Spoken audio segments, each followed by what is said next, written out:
W tym odcinku będę kontynuować historię Sharon Tate. Jednak skupię się na jej śmierci i przede wszystkim na przedstawieniu teorii dotyczących zabójstwa na Cielo Drive. 8 sierpnia grupa kilku młodych ludzi wyjeżdża ze Spahn Ranch żółtym Fordem Falconem z 1959 roku. Samochód jest w złym stanie, brakuje mu tylnych siedzeń.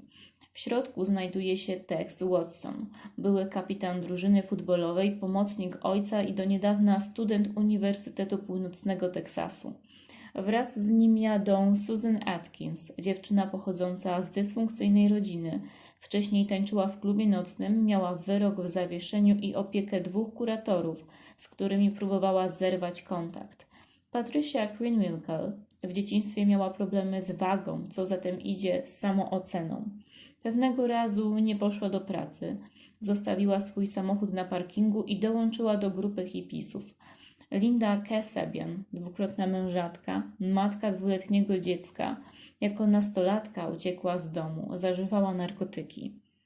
Grupa młodych ludzi wzięła ze sobą noże, 13-metrową linę dość grubą, ciuchy na przebranie i czarne worki.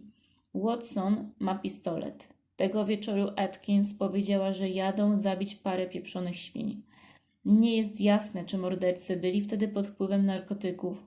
Ich zeznania różnią się na przestrzeni miesięcy, a nawet lat. Członkowie rodziny Mansona jadą ze swojego rancha do Benedict Canyon około 40 minut. Kiedy dojeżdżają pod bramę, parkują tak, aby później mogli szybko uciec. Tex Watson wychodzi z samochodu, przecina kable elektryczne, między innymi linię telefoniczną. Zabójcy decydują, że dalej będą szli pieszo, idą bokiem podjazdu. Tex decyduje, że Linda Kasabian zostanie bliżej bramy, żeby stać na czatach. Reszta, według planu Texa, wyjdzie na wzgórze za domem i stamtąd przeskoczy na teren posesji. Jednak natrafiają na pierwszy problem. Widzą z góry nadjeżdżające auto, jedzie nim Steven Parent. Podobno Parent miał jakieś podejrzenia, że to mordercy, ponieważ bardzo szybko próbował wyjechać z terenu domu. Chciał nacisnąć guzik do bramy, jednak nie zdążył. Steven krzyknął do Texa, żeby nie robił mu krzywdy, jednak ten zamachnął się nożem, raniąc go w rękę. Potem strzelił do niego 4 razy. Kiedy mordercy byli już pod domem, zorientowali się, że drzwi są zamknięte. Watson postanowił wejść przez okno. Rozciął moskitierę od okien w pokoju dziecięcym, który był malowany tego samego dnia. Potem otworzył drzwi frontowe Susan i Patrici. Najpierw natknęli się na Frykowskiego. Spał na sofie, na której była powieszona flaga Ameryki. Dochodził do siebie po kilkunastodniowym ciągu brania MDA. Początkowo Polak wziął ich za znajomych, pytał o godzinę, jednak Tex szybko sprowadził go na ziemię. Powiedział Frykowskiemu, że jest diabłem i przyszedł zgotować mu piekło. Na polecenie Texa Atkins związała ręce Frykowskiemu. Później poszła szukać innych domowników. Najpierw zobaczyła Abigail Folger. Dziewczyna siedziała na łóżku i czytała książkę. Kiedy zobaczyła Susan Atkins, uśmiechnęła się i pomachała do niej. Atkins odwzajemniła miły gest. Potem Susan zaglądnęła do pokoju, gdzie była Sharon. Nie została zauważona. Sama aktorka leżała w bieliźnie na łóżku. Przy niej siedział Jay Serving. Sadie wróciła do Watsona i powiedziała mu o innych domownikach. Ten kazał jej przyprowadzić wszystkich do salonu. Kiedy wszyscy zgromadzili się w pokoju gościnnym, zdali sobie sprawę z niebezpieczeństwa. Początkowo oferowali napastnikom pieniądze, jednak grupa Mansona nie chciała nic poza drobną gotówką. Tex kazał położyć się wszystkim na brzuchu. Mieli leżeć ze związanymi rękoma. W tym momencie Tate zaczęła płakać. Watson kazał się jej zamknąć. Folger, Jay i Tate mieli związane ręce i zostali połączeni liną. Serving zwrócił uwagę Texowi, że Sharon jest w ciąży i powinni dać jej spokój. Wtedy Tex strzelił do Servinga. Nieprzytomny Jay upadł na ziemię. W związku z tym, że był połączony liną z Sharon i Abigail, jego upadek spowodował poderwanie liny, która była przewieszona przez strop w salonie. Abigail i Sharon musiały stać na palcach, aby uniknąć uduszenia. Po tym wydarzeniu Sharon zapytała Texa, co z nimi zrobią. Watson odpowiedział jej, że wszyscy umrą. Po czasie Frykowski zdołał wyzwolić się z węzłów i rzucił się na Atkins. Między nimi doszło do szarpaniny. Wtedy Atkins zgubiła swój nóż, który utkwił w kanapie. Ranny Frykowski zaczął uciekać, jednak dopadła go Atkins, która go się uczepiła i okładała pięściami. Frykowski znalazł się na trawniku przed domem, jednak tam upadł z powodu postrzału w nogę. Następnie doszło do bardzo brutalnego napadu Texa na Frykowskiego. W związku z całym zamieszaniem Sharon i Abigail zostały same w domu. Zdołały oswobodzić się z liny. Abigail postanowiła uciec, jednak pobiegła za nią Krenwinkel. W tym czasie Sharon została zupełnie sama w salonie. Niestety Abigail odniosła bardzo dużo ran kłutych. Nie tyle zadanych przez Patricia, ale co przez Texa, który musiał pomóc współzabójczyni. Mniej więcej w tym samym czasie z ziemi podniósł się Frykowski i spojrzał na pilnującą domu Kasabian. Później Linda zeznawała, że właśnie w tym momencie zrozumiała, że Manson jest zły i próbowała nakłonić resztę do odstąpienia od zbrodni. Przerażona próbowała uciec. Następnie tylko trójka z nich wróciła do salonu. Atkins widziała przerażoną Sharon, którą próbowała uspokoić. Twierdziła, że rozmawiała z nią, ponieważ ta cały czas płakała.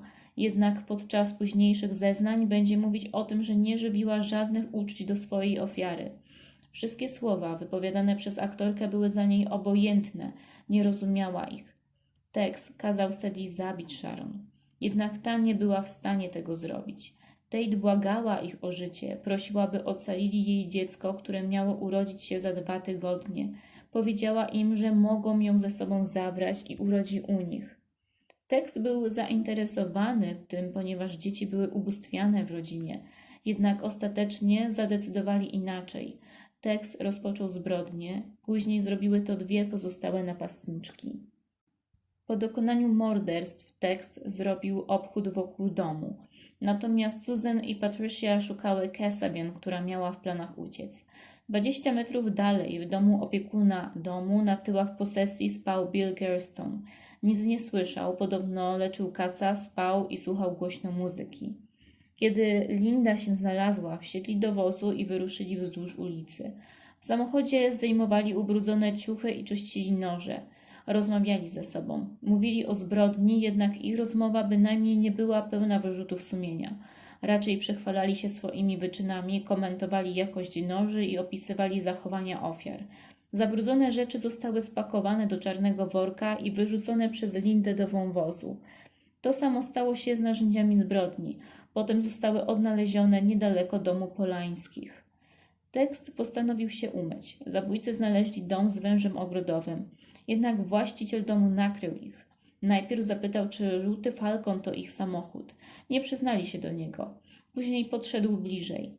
Wtedy cała 4 zaczęła uciekać. Podobno właściciel posesji zdążył tylko szarpnąć za klamkę od auta, natomiast Tex próbował gwałtownie uruchomić samochód i prawie uszkodził silnik. W środku nocy mordercy ze Cielo Drive dojechali na rancho, gdzie przebywał Manson. Tańczył nago i spędzał czas ze swoją ulubioną wyznawczynią.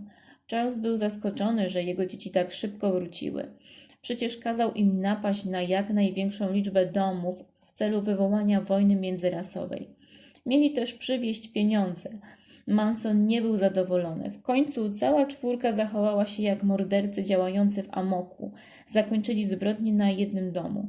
Po rozmowie z Mansonem, który zapytał się ich, czy żałują tego, co zrobili, oczywiście, że nie żałowali, musieli wyczyścić samochód ze śladów krwi.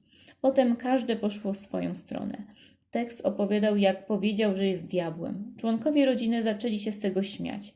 Istnieje teoria, że po zabójstwie Manson zjawił się na miejscu zbrodni.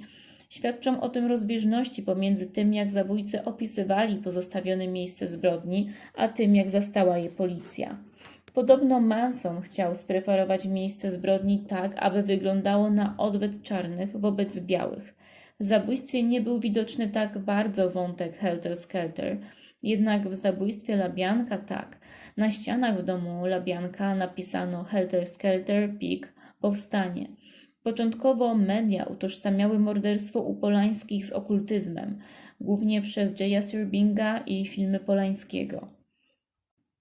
Oficjalna wersja w sprawie zabójstwa Tate LaBianca mówi o tym, że zleceniodawcą był tylko Manson, który wymyślił teorię Helter Skelter i omamił nią swoich wyznawców. Członkowie jego rodziny, naiwni i młodzi pod wpływem narkotyków dokonali zbrodni. Jednak nie wszyscy wierzą i wierzyli w tą wersję. Mam na myśli różnych dziennikarzy śledczych, ludzi z otoczenia Polańskich, choćby rodzice Sharon, znajomi Frykowskiego i Sirbinga.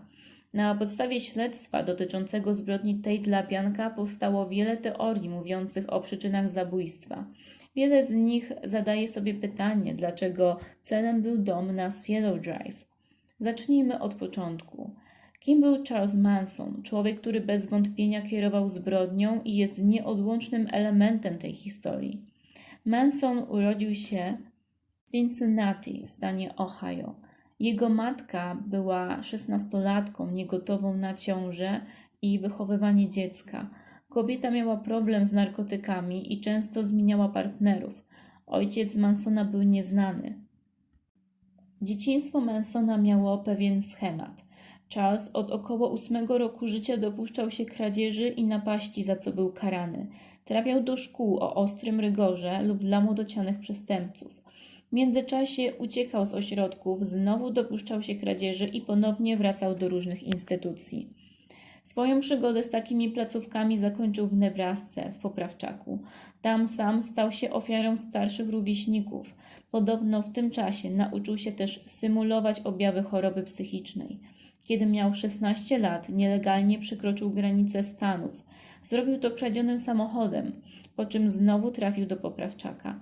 Tam Manson słynął z różnych występków, głównie z przemocy fizycznej i manipulowania ludźmi. Psychiatrzy, którzy z nim współpracowali, twierdzili, że ma antyspołeczne zachowania. W połowie lat 50. Manson wziął ślub. Niebawem urodziło się jego dziecko. Jednak małżeństwo skończyło się po 3 latach. W tym czasie Charlie wrócił do nielegalnego handlu samochodami i trafił do więzienia. Po wyjściu na wolność zajął się stręczycielstwem. Podobno w więzieniu spotkał wielu stręczycieli, którzy zdradzili mu, jak manipulować młodymi kobietami. Te wydarzenia wywarły na niego duży wpływ, ponieważ od 1967 roku Charlie trudził się właśnie tym procederem. W 1959 roku znowu był aresztowany za sfałszowanie czeku na niespełna $40. Groziło mu za to około 10 lat więzienia. Jednak sędzia wydał wyrok w zawieszeniu. Czemu miał służyć tak niski wyrok? Przez ten rok Manson był pod opieką FBI. Służby chciały przyłapać go na przemycaniu prostytutek między Stanami, czego zabraniała ustawa Manna. Jest to bardzo ważne w kontekście innych teorii na temat zabójstwa Tate LaBianca. Oczywiście Manson został przyłapany podczas wyjazdu z Meksyku. Charles spędził w więzieniu 8 lat. Tam zainteresował się muzyką twórczości The Beatles oraz zaczął grę na gitarze. Strażnicy więzienni zauważyli, że Manson ma dużą tendencję do wymyślania różnych historii i ma bardzo zmienną osobowość. W 1967 roku Manson wyszedł z więzienia. Co ciekawe, tak bardzo zadomowił się w więzieniu, że chciał tam zostać. Jednak wyrzucony na ulicę Charles szybko sobie poradził. Założył rodzinę. Szukał też kontaktów ze światem Hollywood, miejsca do zamieszkania i ludzi, którzy mogliby umożliwić mu zrobienie kariery jako muzyk. Jesienią pojawił się w Topanga Canyon, gdzie zamieszkał Spiral Staircase, opuszczony dom należący do kobiety, która zażywała narkotyki i interesowała się okultyzmem. Oczywiście Manson nie mieszkał tam sam. Byli z nim członkowie jego tak zwanej rodziny. To właśnie tam niektórzy członkowie rodziny spotykali się z praktykami okultystycznymi i poznali tak zwanych Anglików, czyli sektę satanistyczną, która przyjechała z Londynu do Stanów Zjednoczonych. Manson znalazł też człowieka, który umożliwił mu nagrania wokalu w studio. Poznał tą osobę, ponieważ znał jego kolegę, z którym siedział w więzieniu. Ten fakt pokazuje znajomości pomiędzy światem przestępczym a światem show biznesu. Jak wtedy wyglądała rodzina Mansona? Przede wszystkim w rodzinie było dużo kobiet. Nie bez przyczyny, ponieważ Manson potrafił nimi świetnie manipulować. Jego ofiarami były zagubione młode osoby. Nie słyszałam o starszych członkach sekty. Przekonywał je do siebie poprzez podawanie narkotyków, swoją filozofię wolności i ucieczki od złego świata. Podobno Charles opanował hipnozę i deprywację sensoryczną. Inicjacja przystąpienia do grupy polegała na stosunkach seksualnych. Podobno Charles opanował hipnozę i deprywację sensoryczną. Inicjacja przystąpienia do grupy polegała na stosunkach seksualnych. Każdy, kto chciał zostać w sekcie, musiał wyzbyć się zahamowań. Każdy, kto był zablokowany lub nie zgadzał się na niektóre warunki, był eliminowany przez Mansona. Według Texa Watsona mężczyźni mieli specjalne przywileje w grupie, szczególnie względem kobiet. Rodzina Mansona miała przypominać hipisowską komunę, jednak była nią tylko powierzchownie. Członkowie sekty często byli brudni. We wspomnieniach niektórych osób Manson miał nieprzyjemny zapach. W rodzinie Mansona dochodziło do przemocy od pobić po morderstwa. Z czasem grupa stawała się coraz bardziej zamknięta. Jeśli ktoś chciał uciec, musiał wykorzystać nieobecność Mansona. Bywały przypadki, że jakaś osoba pokonywała kilkadziesiąt kilometrów przez pustynię tylko po to, by uciec. Im dłużej funkcjonowała ta sekta, tym więcej było przypadków przemocy i łamania prawa. Być może było to związane z frustracją Mansona, który oparł ideologię swojej sekty na apokaliptycznej wizji świata. Członkowie czekali na Armagedon albo wojnę pomiędzy białymi a czarnymi. Tymczasem rodzinie kończyły się pieniądze, a koniec świata nie nadchodził. Właśnie to przyczyniło się do zbrodni na Cielo Drive. Zadaniem członków rodziny było okraść i zabić jak najwięcej domów. Manson wiedział, że kończą mu się pieniądze, dlatego uciekał się do kradzieży, co tak naprawdę robił od 8 roku życia. Następnie kazał dokonać swoim dzieciom rzezi. Jako pierwszy podał adres na Cielo Drive. Dlaczego właśnie tam? Może dlatego, że na Cielo Drive mieszkał producent muzyczny, który obiecał Charlesowi karierę. Natomiast Villa La Bianca sąsiadowała z jego byłym domem. Zabójstwa miały sugerować początek wojny ras, stąd napisy Pig i Helter Skelter. Podczas włamań jest widoczny wątek kradzieży. Szczególnie w przypadku drugiej zbrodni. Tam pojawił się sam Manson. Ogólnie logika Helter Skelter była trochę dziwna w praktyce. Przede wszystkim w nocy z 8 na 9 sierpnia został napadnięty tylko jeden dom, a nie jak prosił Manson tyle ile się da. Zabójcy pozbyli się dowodów zbrodni. Podczas drugiego napadu przywódca sekty skupił się tylko na kradzieży. Co prawda resztę zrobiły jego dzieci. Ale tak jak wcześniej został obrabowany tylko jeden dom, a nie dużo, tak jak chciał Manson. Więc nie wiadomo, co do końca było głównym powodem włamań. Pieniądze, wzniosłe idee czy chęć zemsty na jakichś osobach albo zwykła zawiść i paranoja, a może celowe zlecenie. Jak wspomniałam wcześniej, śledczy dopatrywali się wielu przyczyn zabójstwa. Helter Skelter była jedną z licznych, ale też została tą oficjalną przyczyną zabójstw. Jak wspomniałam wcześniej, śledczy dopatrywali się wielu przyczyn zabójstwa. Helter Skelter była jedną z licznych teorii, ale też została tą oficjalną przyczyną zabójstwa. Przejdę teraz do drugiej hipotezy wyjaśniającej, dlaczego został zaatakowany dom na Cielo Drive. Wątek jest związany z Terry Melcherem. Terry Melcher to syn Doris Day, wówczas dwudziestokilkulatek pracujący w studio muzycznym, osoba o wielu znajomościach i przede wszystkim wpływowa. Terry Melcher mieszkał na Cielo Drive, zanim wprowadzili się tam Sharon i Roman Polański. Jednak na 4 miesiące przed ich wyprowadzką nagle wyprowadził się w środku nocy z domu wraz z dziewczyną, która utrzymywała, że też nie znała przyczyny tej wyprowadzki. Więc zacznijmy od początku. Według książki Toma O'Neilla, Terry Melcher poznał Mansona poprzez Dennisa Wilsona, perkusistę z Beach Boys. Pewnego razu Dennis zgarnął z autostrady 2 autostopowiczki. Zabrał je do siebie. 2 dziewczynami, które spędziły miło czas z Dennisem, były członkinie rodziny Mansona. Dziewczyny po powrocie do domu opowiedziały o wszystkim Mansonowi. Charles od razu chciał poznać Dennisa. Nie trudno się domyśleć, dlaczego Charles chciał poznać tego człowieka.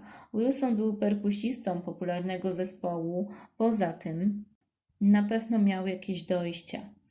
Manson podtrzymywał przyjaźń z Wilsonem dzięki fundowaniu swojemu nowemu koledze dziewczyn i narkotyków. Efektem tej przyjaźni była wspólna piosenka Case to Exist, która została umieszczona na taśmie Beach Boys. Niestety pominięto autorstwo Mansona. Jak można się domyślić, Manson nie był zadowolony. Później Wilson poznał Mansona z Melcherem na jednej z imprez. Podobno Manson często bywał na Cielo Drive. Latem 1968 roku Wilson nagle zniknął ze świata śmietanki Hollywood. Postanowił szybko wyprowadzić się ze swojego domu i odpocząć od dotychczasowego towarzystwa. Najprawdopodobniej miał problemy finansowe, kupował też dużo narkotyków i leczył rzeżączkę. Latem tego samego roku Manson zaczął odczytywać ukryty przekaz w piosenkach The Beatles. 23 marca 1969 roku Charles Manson znowu próbował zniecić swoją karierę. Udał się do Melchera na Cielo Drive, jednak tam go nie zastał. W domu były już jego przyszłe ofiary. Nie rozmawiał bezpośrednio z Sharon Tate, jednak ona go widziała. Określiła go jako dziwnego człowieka. Ogólnie Manson miał taką opinię wśród wielu ludzi, którzy go widzieli. Natomiast drzwi otworzył mu fotograf Sharon i skierował go do Altobelliego, właściciela rezydencji. Mówi się, że jest to dziwne, iż Manson nie wiedział o tym, że Melcher zmienił miejsce zamieszkania. Podobno często spotykali się w studiu nagraniowym i mieli dużo wspólnych znajomych. Manson nadal poszukiwał Melchera, który mógł otworzyć mu drzwi do kariery. W końcu go znalazł. Melcher niechętnie podjął się przesłuchań Charlesa. Dał się namówić na wyjazd do Spahn Ranch. Terry nie był pod wrażeniem talentu Mansona. Niczym się nie wyróżniał, jednak zapamiętał charyzmę Mansona. W związku z tym postanowił drugi raz pojawić się na ranczu i posłuchać tego intrygującego człowieka. Drugie przesłuchanie wyszło znacznie gorzej. Nie było spontaniczne jak pierwsze. Podczas tej wizyty Manson podał Melcherowi LSD. Chyba dawka była za mocna, ponieważ Terry był tym zniesmaczony i postanowił nie wracać już na rancho. Podczas pobytu w siedzibie rodziny Melcher był świadkiem przemocy, jaką stosował Manson. Później za pomocą wspólnego znajomego Melcher postanowił zerwać współpracę z Mansonem. Czy Manson wybrał dom na Cielo Drive, ponieważ chciał się zemścić albo chciał wyładować na kimś innym swoją frustrację? Przed napadem na Cielo Drive Manson groził Wilsonowi i Melcherowi. Początkowo ostrzegł ich przed mordem na białych. Po odrzuceniu współpracy włamał się w nocy do domu Wilsona i jeszcze jednego ich kolegi, żądając pieniędzy i grożąc bronią. 4 miesiące przed zbrodnią Melcher i jego dziewczyna wyprowadzili się nagle w środku nocy ze Cielo Drive. Oficjalnie twierdzili, że boją się despotycznej gosposi. Nieoficjalne źródła mówią o tym, że Melcher uciekł z powodu góróźb ze strony rodziny. Po zbrodni na Cielo Drive Melcher ponownie wprowadził się do willi. Miał wyrzuty sumienia, że nie ostrzegł przyszłych domowników przed niebezpieczeństwem. Podczas procesu Melcher zaprzeczał, jakoby przyjaźnił się z Mansonem. Miał problem z przypomnieniem sobie, ile razy był u Mansona. Ostatecznie przyznał się do tylko 2 spotkań. Po latach były adwokat Mansona o nazwisku Kanarek będzie twierdził, że to właśnie Melcher zapłacił mu za obronę Mansona. Dla jasności, Kanarek był uważany za kiepskiego adwokata, głównie z powodu trudnej przeszłości i załamania nerwowego, które przeszedł przed procesem w 1969 roku. Przejdę teraz do drugiego wątku w sprawie, który dotyczy przemytu narkotyków z Jamajki do Kanady przez Stany Zjednoczone. Po zabójstwie na Cielo Drive niejaki Witold Kaczanowski, artysta, wtedy początkujący malarz i przyjaciel Wojciecha Frykowskiego, postanowił wyjawić policji, kto jest zabójcą jego znajomych. Podczas nieobecności Polańskich, Frykowski i Folger mieli opiekować się domem.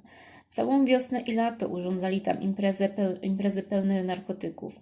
Na wielu z nich bywał Kaczanowski. Jak twierdził, w domu Polańskich widział wiele podejrzanych ludzi. Często byli to tak zwani znajomi znajomych Frykowskiego. Po jednej z imprez 2 mężczyzn groziła Frykowskiemu śmiercią. Podobno był wśród nich Pig Dawson. Stąd utożsamił słowo Pig, napisane na drzwiach z imieniem dealera Pigiem Dawsonem. Jednak to nie koniec historii. Podobno Frykowski chciał zrobić interes na handlu narkotykami z Pickiem Dawsonem, Billym Doylem i Tomem Harriganem. Podobno Frykowski miał być ich głównym dealerem w Hollywood. Miał zajmować się handlem MDA. Te zeznania Kaczanowskiego okazały się prawdą. Po zabójstwie wszczęto śledztwo w sprawie przemytu narkotyków. Najpierw złapano w Kanadzie Picka Dawsona, a dzięki jego osobie niemal całą siatkę narkotykową pomiędzy Jamajką a Kanadą. Jak okazało się w trakcie dochodzenia, goście, którzy bywali na imprezach u Frykowskiego, mieli grube kartoteki. Czy Polańscy wiedzieli o tym, kto bywa w ich domu? Jest jeszcze jeden powód, dla którego trójka handlarzy narkotyków miałaby dokonać zabójstwa. Frykowski i Serving dostali słaby towar od jednego z 3 dealerów. W zemście postanowili go zgwałcić na oczach kilkunastu ludzi. Sam poszkodowany niewiele pamięta z tego czasu, bo tak jak jego klienci był w ciągu narkotykowym. Warto dodać, że Pick Dawson i Harrigan zmarli na skutek przedawkowania narkotyków. Wątek narkotykowy daje zalążek do innego wyjaśnienia motywu morderstwa. Podobno sama Linda Kasabian powiedziała, że oszukano ją podczas handlu narkotykami na Cielo Drive. Dokładnie to na $1000. Był to interes związany z jak na tamte czasy nowym narkotykiem MDA.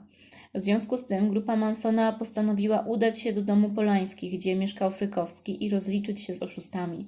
Natomiast ich celem nie była Sharon Tate. Według ich źródeł miało jej nie być w domu. Kolejna wersja związana z wyjaśnieniem zbrodni na Cielo Drive jest związana z zaniedbaniem wielu faktów przez lokalne oddziały ścigania. W sąsiedztwie rodziny w domu na odludziu mieszkał Gary Hinman, buddysta i nauczyciel muzyki. Chyba też wrażliwy człowiek o dobrym sercu. Hinman częstował członków rodziny jedzeniem i pożyczał im pieniądze. Przez jakiś czas Manson żył w zgodzie ze swoimi sąsiadami. Jednak latem 1969 roku uroił sobie, że Hinman odziedziczył duży spadek. Postanowił wysłać do niego 3 osób: Susan Atkins, Mary Brunner i Bobiego Busoleila. Ich zadaniem było zdobycie pieniędzy. Nic nie znaleźli. W końcu pojawił się u niego sam Manson i przeszukał dom. Nic nie mógł znaleźć. W gniewie rozciął Hinmanowi ucho.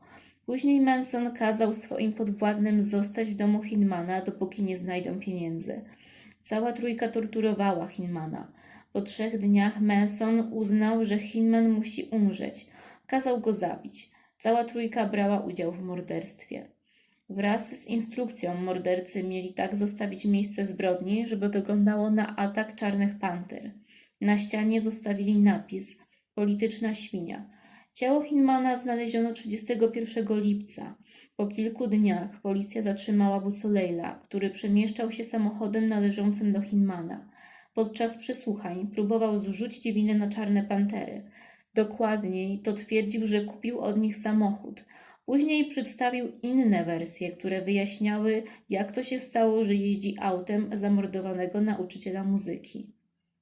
Policja nie dała wiary Busoleinowi, który trafił do aresztu z oskarżeniem o morderstwo. Dwaj detektywi szybko powiązali Busoleila z rodziną i skojarzyli wiele wspólnych faktów pomiędzy zabójstwami Tate, LaBianca oraz śmiercią Hinmana. 16 sierpnia zorganizowano spektakularny nalot na Spahn Ranch i wypuszczono wszystkich po 3 dniach od aresztowania. Powodem wypuszczenia rodziny była zła data na nakazie aresztowania. Zabójstwo Hinmana podsuwa wątek wzorowanych zabójstw. Być może Manson kazał zabić na Cielo Drive, aby śledczy pomyśleli, że zabójca jest wciąż na wolności. Po zatrzymaniu Busolej zadzwonił do rodziny i powiedział, że został aresztowany za zabójstwo Hinmana. Prosił, aby członkowie rodziny pomogli mu i zostawili jakiś znak. Według śledczych tym znakiem miał być napis świnia. Według zeznań Lindy Kasabian, Susan Atkins wpadła na pomysł, żeby wzorować się na zabójstwie Hinmana. To według niej mogłoby zmylić policję, która uznałaby, że morderca dokonał kolejnych zbrodni. Podobno widziała coś takiego na jakimś filmie. Jak pisze Ed Sanders w swojej książce Sharon Tate Życie, Istniała teoria mówiąca o tym, że angielska grupa satanistyczna zleciła zabójstwo aktorki. Po pierwsze dlatego, bo Sharon usłyszała coś, czego nie powinna, na temat zabójcy Roberta Kennedy'ego. Ponoć miało to miejsce w Chateau Marmont w 1968 roku. Natomiast mówi się też o tym, że pewna kobieta, najprawdopodobniej agentka, sama opisywała, jak widziała, że jeden z członków sekty zleca zabójstwo Mansonowi, które miało kosztować $25,000. Ed Sanders bardzo długo próbował dowiedzieć się, co takiego usłyszała Sharon Tate o Shiranie, że musiała umrzeć. Jeden z agentów FBI powiedział mu, że to tajemnica wagi państwowej. Każda z tych teorii jest intrygująca. Być może któraś jest prawdziwa. Jedno jest pewne. Nie wiadomo, dlaczego mordercy wybrali dom na Cielo Drive. Ludzie z najbliższego otoczenia ofiar do tej pory nie wierzą w sam motyw Helter Skelter. Osobiście uważam, że sam Charles Manson był osobą, która najprawdopodobniej miała zaburzenia osobowości i wyprany umysł przez nadużywanie narkotyków. Być może posłużył władzy lub jakimś gangom do wykonywania brudnej roboty za pieniądze lub za narkotyki, których Manson potrzebował, żeby dawać je swoim wyznawcom i żeby sprzedawać je w Hollywood, ponieważ to właśnie używki gwarantowały mu znajomości w świecie muzyki. Zastanawiające jest tylko to, dlaczego organy ścigania w USA były tak nieudolne podczas śledztwa w sprawie Tate. Śledczy nie potrafili lub nie chcieli powiązać wielu elementów wspólnych z zabójstwem Hinmana i w Los Angeles. Później okazało się, że Manson był bezkarny przez 2 lata. Myślę, że taka zbrodnia ma 2 rozwiązania. Albo rzeczywiście ofiary ze Cielo Drive były ofiarami szaleńca, albo jest to bardzo skomplikowana sprawa z tajnymi służbami w tle.